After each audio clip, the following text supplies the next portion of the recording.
No, I shouldn't. My wife would say, no way. Oh, one more time.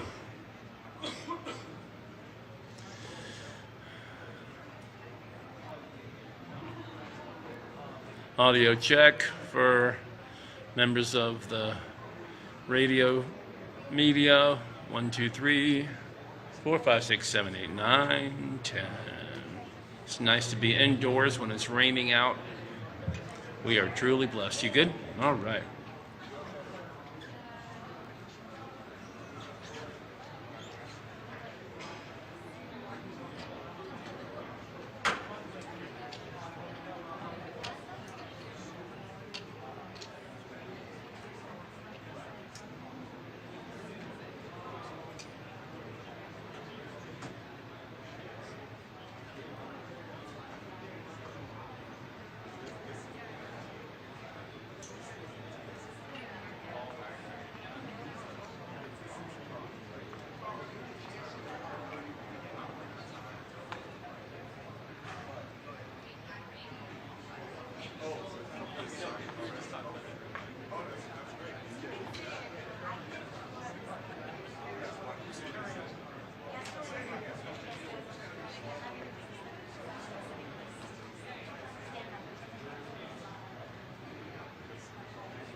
Test 1, 2, 3, 4, 5. 1, 2. You good?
Test 1, 2, 3, 4, 5, 6, 7.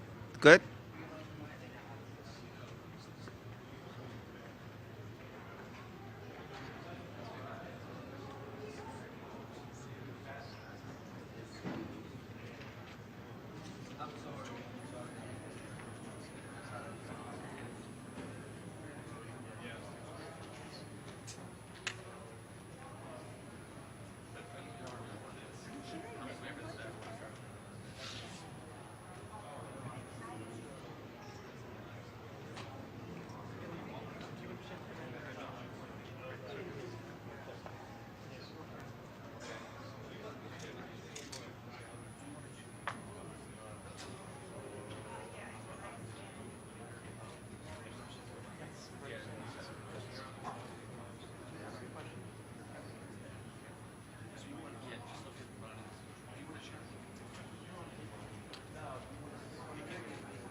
How long do you think you're going to be here?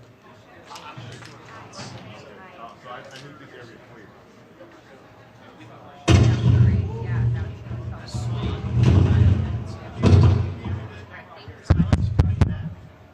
Is that one of the handhelds?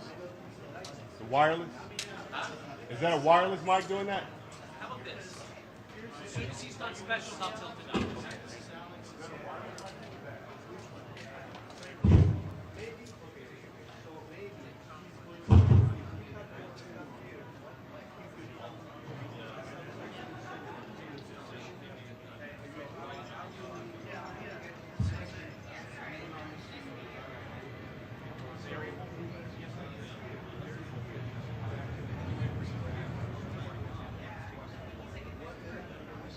Okay, so see the speaker here? I don't want anyone behind that to have it. Oh,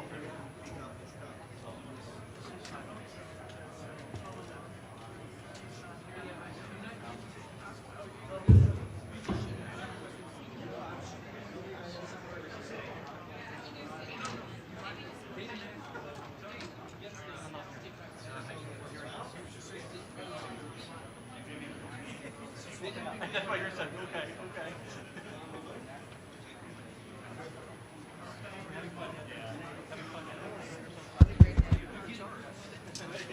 That's my plan, right? We're waiting for ours.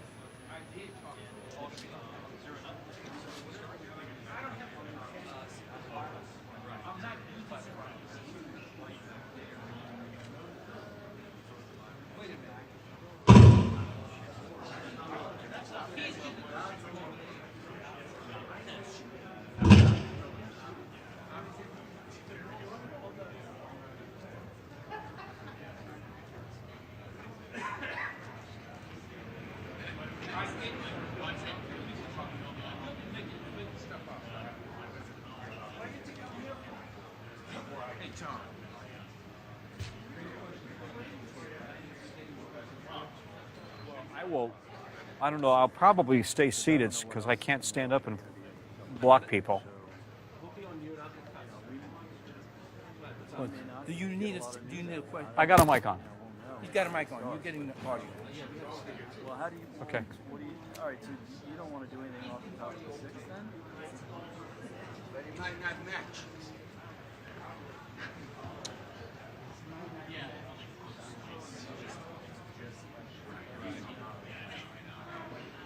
Well, are you thinking back live? Hey, Neil, are you there? Hey, Neil, are you guys synced on your camera? Geneva? Sure. Hey, Neil, Jay's there, right?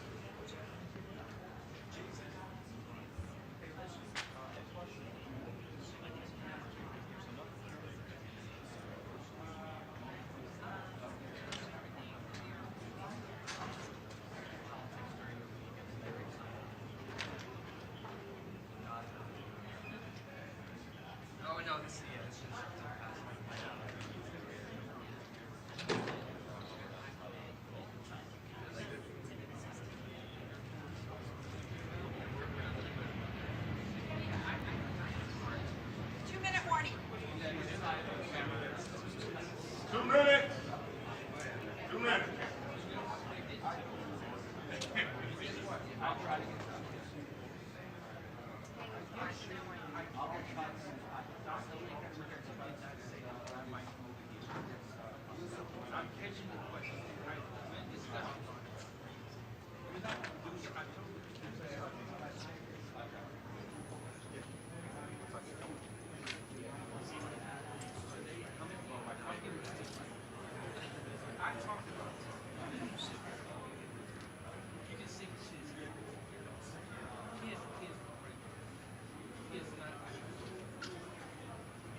Three minutes. 3 minutes. Clock goes backwards.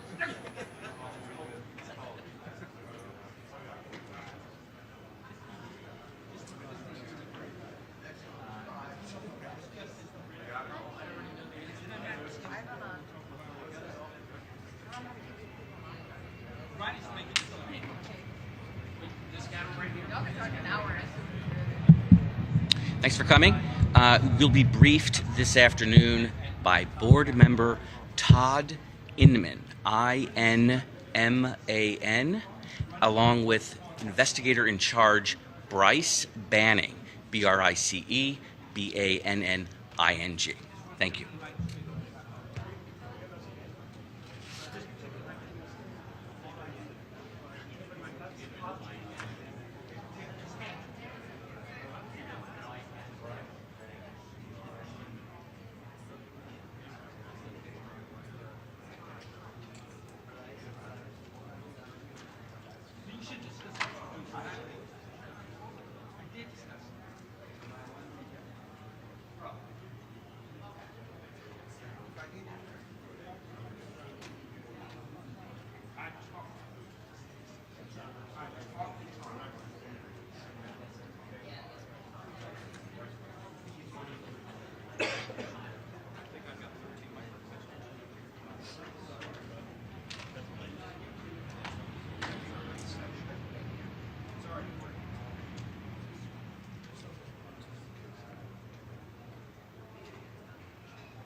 Hello, I'm Todd Inman. I'm the board member on scene, and we'll be briefing tonight where we're at in the investigation in regard to the CRJ accident with the Sikorsky helicopter.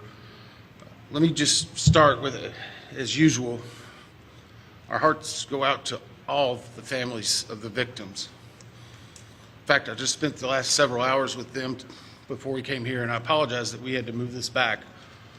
But they are one of our primary concerns, along with making sure we get factual information out. They are having it's a hard time for them, obviously. And we want to do everything we can to make sure they get the most accurate information and factual. And has always been at the core of the NTSB mission, our job is to just come out with the probable cause, but then more importantly, make recommendations so that this type of tragedy never occurs again. So today, I know yesterday you saw the chairman, myself, and all the board members here. I just want to let you know they are still actively involved with this. We're just trying to make sure we're dividing and conquering The chairman and I have had multiple conversations today. She's helped out a lot in making sure we're getting the investigative needs we have. And she's at the command post right now working with some of our people. I'd like to start by just thanking the first responders. When this first happened, a unified command was set up, and we had a lot of important people that came and worked with us. In Virginia, the Fairfax County Fire and Rescue, Fairfax County Fire and Rescue Department, Arlington County Fire and Rescue, Arlington County Emergency Management, Arlington Police, Alexandria City Fire, Alexandria Police, Virginia State Police, the NCR Incident Management Team, the Virginia Department of Emergency Management, the Virginia Department of Transportation, the Virginia Senator Warner's office, MWA's Fire and Rescue Team, MWA Police. A special shout out to every one of them. MWA has been amazing in helping and working with us, and we're truly appreciative. Along with DC Fire and Rescue, just extraordinary in taking the lead. Prince William Fire and Rescue. In Maryland, the Montgomery Fire and Rescue, Prince George's Fire and Rescue, Charles County Fire and Rescue, Baltimore Fire, Baltimore Police, Anne Arundel Fire Department, Maryland State Police, Maryland Natural Resource Police, MPD, DCFD, from the federal side, the U.S. Coast Guard, U.S. Army, U.S. Air Force, FBI, Secret Service, Customs and Border Patrol, Park Police, DOD, Naval District Washington, American Medical Response, and yes, the U.S. Department of Labor. All of those have been amazing partners and are one of the reasons why that this investigation continues to progress the way we want it to. As I said, we did family briefings last night, and today there are over 100 family members that are now in the area receiving briefings, and as part of a legislative requirement, receiving family assistance. They have been briefed by the medical examiner, the fire chief, NTSB chairman, and myself, along with the family assistant unit from PSA Airlines. In regard to NTSB staff, all staff are now on scene that have been requested. And I want to point out one specific staff member because we're doing a joint NTSB and DOD investigation. The NTSB actually has a Black Hawk certified pilot on staff, on our personal staff, based out of Alaska. Once we realized the dynamics and the intricacies of the Black Hawk, we have brought that member in. They are on scene now, providing direct technical assistance to the NTSB. Now, it does not mean that the DOD is not working and helping with us, but in order to maintain our independence, we have our own Black Hawk certified pilot in the working group for helicopters. Regarding salvage at this point, the Navy Supervisor of Salvage is conducting salvage operations at the current time. Barges are en route from Virginia Beach, and we anticipate them to be on scene early tomorrow morning. After their arrival, they will be secured, located, and then significant salvage operations will continue. They are ongoing right now, but this will be the main lifting. It's being done in conjunction with the D.C. Medical Examiner's Office in order to make sure simultaneously that any additional victims are recovered and immediately turned over to them for identification and returned to their families. SupSal, which is the Supervisor of Salvage, is also conducting a debris mapping right now. This will help in our post-accident analysis of how the machine actually reacted to the incident. It'll also help us with understanding some of the airworthiness and crashworthiness and human factors. We have right now two distinct debris fields. One that houses the Sikorsky, which is in comparison to the CRJ, a little bit smaller. The CRJ is in another distinct area, and we consider a little bit larger. The good news is, based upon the initial mapping, while there are some small aspects of that debris field, there are large chunks that will be easily recoverable, and it will aid in the investigation when we bring it into the secured facility that will be located here on MWA. That will help us in the close proximity to be able to review and evaluate. Yesterday, we outlined for you a number of groups that have been stood up. A few of them in particular I want to call out, although every one of them have been working very hard. For your edification, the ATC group, Air Traffic Control, has been conducting interviews today. They're ongoing tonight. They will be ongoing for probably the next few days. We've had full cooperation in getting the witnesses that we need to gain those interviews.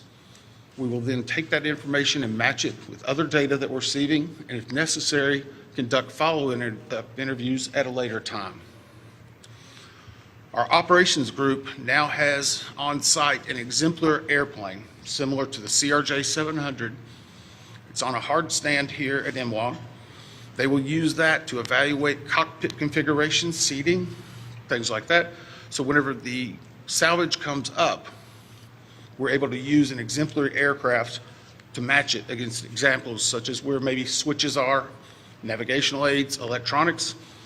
It is almost the exact same configuration as the incident aircraft. I want to clarify one thing. There's been a lot of questions and discussion regarding manifest. Let me make this very clear. The NTSB will not and has not released a manifest. We have not in our history, not in our past. We will not be in this accident. In fact, there's specific congressional language that whenever it is in our possession, it is not available through the Freedom of Information Act. It will not be included in our report. We will not be putting any names of any of the victims. Any release of that information will come from other individuals or groups. Regarding the recorders,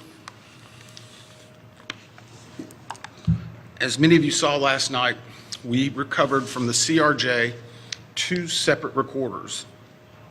One was a FDFR, that is a flight data recorder. FD. That was actually in what we consider good condition.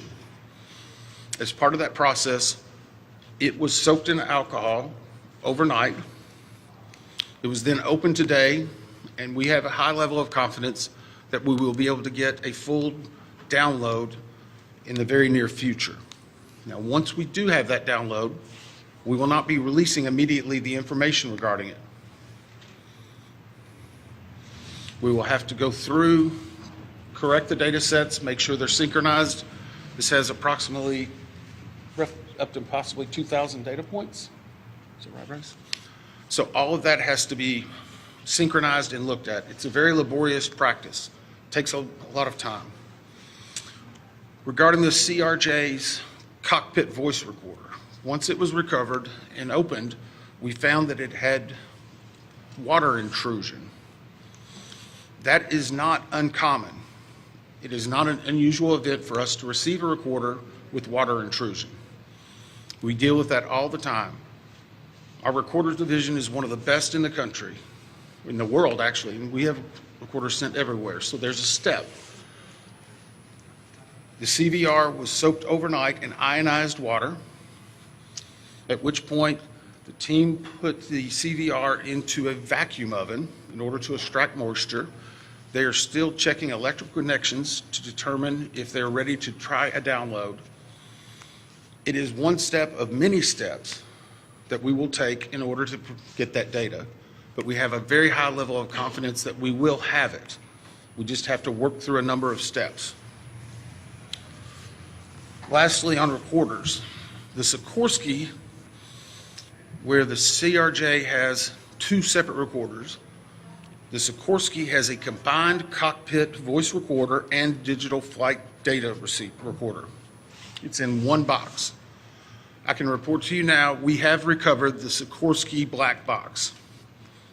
It is safely at the NTSB headquarters. It will begin an evaluation, just as the other 2 recorders did last night, to determine when and how to take action. I can tell you from a visual inspection, we saw no exterior damage that would indicate that it was compromised at this time. So we have a high level of confidence that we will be able to have a full extraction from that as well. Those are some of the significant updates we have right now. Obviously, we'll be doing some more in the essence of time and making sure our team gets back. I think we're going to be able to take maybe 4 or 5 questions. I'll call on you and I'll repeat it. So we'll try to play that game a little bit, please. Right here. Thank you very much. Your name and outlet, please. Jonathan Kersley from Channel 9 Australia. Captain Sully Sullenberg, one of the heroes of the incident on the Hudson, has said that he has said we absolutely should be reviewing airspace, not just here but in other places where there's a complex mix of traffic. Is he right? Is there time for a permanent shift in DC and across the country to keep airspace safe and separated between military and civilian aircraft? So the question for those watching, is it this time now for us to possibly deconflict or change some of the airspace where military aircraft operate with commercial aircraft? I can't give you a definitive answer on that. What I can say is in this incident, it should not have happened. We have in aviation what's called a Swiss cheese approach, wherein if something fails, a backup should catch it. Multiple layers of redundancy. It's been a very long time since we've had a major aviation incident in the United States, and that's the reason why it's one of the safest forms of transportation in the country. But the only way they do that is by investigating what happens now and then making recommendations in the future. Again, the NTSB has done 100,000 aviation investigations. We've issued 15,000 recommendations. Over 84% have been accepted. Once this investigative report comes out, we will be advocating probably for years for changes that need to be made, but we'll not speculate on what needs to be done until we have the facts. Todd, is there anything obvious? Hey, I'll call on people. Sorry.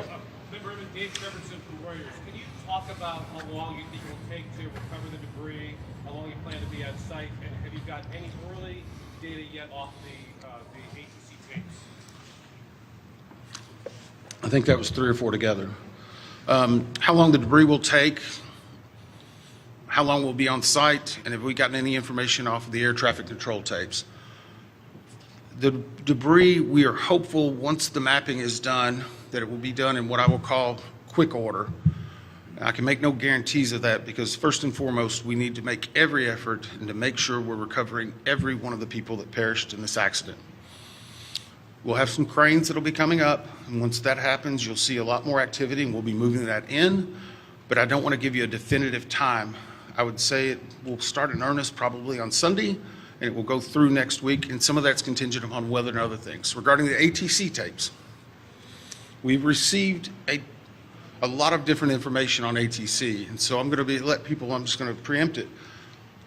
Off-the-shelf software programs are not always as accurate as the data we specifically get from NTSB, from the black boxes.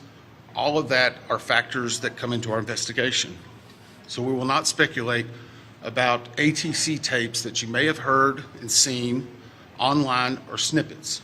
We are getting the full cooperation that we need to be able to make an accurate assessment and to make sure what we are saying is factual and that it will help and aid in the entire investigation. Todd, Steve Cooper from Channel 7 in Boston. Is there anything glaring from the videos that we've all seen that would tell you that the pilot in the Black Hawk helicopter made a mistake? The question is, based on the videos, have we drawn any conclusions? We have not. We know that there was a significant incident in which the 2 aircraft collided, a pretty significant fireball. If you will recall, even after the first day, we only had maybe 1 or 2 grainy images that were coming out. We're seeing more and more at this time. So we're still collecting data, but we are not going to opine until we see a lot of other things in there. A couple more? Yes, sir. CNN, how critical is it to interview the controller in the tower cam? How concerning is it to you, the reports that that controller was working 2 positions at the same time? So the question was, how critical are the air traffic control interviews and basically staffing? So air traffic control interviews are critical. That's the reason why there's a process in place. That began immediately after the accident. It was preservation of that evidence. It was immediately taking down notes, getting logs, all that information. We will go back and look at any air traffic controller that was involved in this. We'll go back and look at their past probably 72 hours, even 2 or 3 weeks. We'll look at their training, their hiring, everything, what they probably ate that day. But it is not one point that tells us everything. It's layered into a lot of other information that's very critical. Regarding staffing, the FAA has had a very robust plan in looking at staffing. Obviously, we'll be looking at not only staffing that day, but progressively staffing. How many people, what job functions they were doing. Were they being combined? Were they not? What was the weather outside? What was the number of landings? I recall back during COVID, one runway was being used. Runway 1, that was the only one. 33, as traffic came back, started being opened up. So we would look at changes in traffic patterns, construction at the airport, all of that. It all paints a very big picture. Who are you? Sorry. Have investigators interviewed air traffic controllers at this point? The question is, have we interviewed air traffic controllers? Yes. I think I started with. Sorry. I'm sorry, the clarification, was it an air traffic controller that was working at the time of the accident? Yes. Yes. Now, I'm not going to speculate. Sorry. Nope, sorry. I'm not going to speculate. The next question is, was there 1, 2, 3? I don't have the answer for that right now. I know that the controller that was working at the time has been interviewed, and his interviews are ongoing throughout the day. Yes, ma'am. Last one. Has President Trump reached out to you personally or anyone else from the White House to you or anyone else on the board? And if so, can you describe the nature of those communications? The question is, has anyone from the White House reached out to me or other board members? I won't speak for other board members. I know that the chair did a briefing yesterday. It was publicly discussed and gave some information. I have not received any contact. I'm going to go back to something we talked about earlier. The NTSB is an independent bipartisan board. 58 years as the gold standard. Our job is to find the facts, but more importantly, our job is to make sure this tragedy doesn't happen again, regardless of what anyone may be saying. Our investigators never want to see this happen again, and I never want to have to go back and brief another set of family like that. Thank you. Thank you very much. President Trump was wondering why this helicopter was flying above 200 feet. Which one? The other one? No, this camera. This camera. You can drop that mic.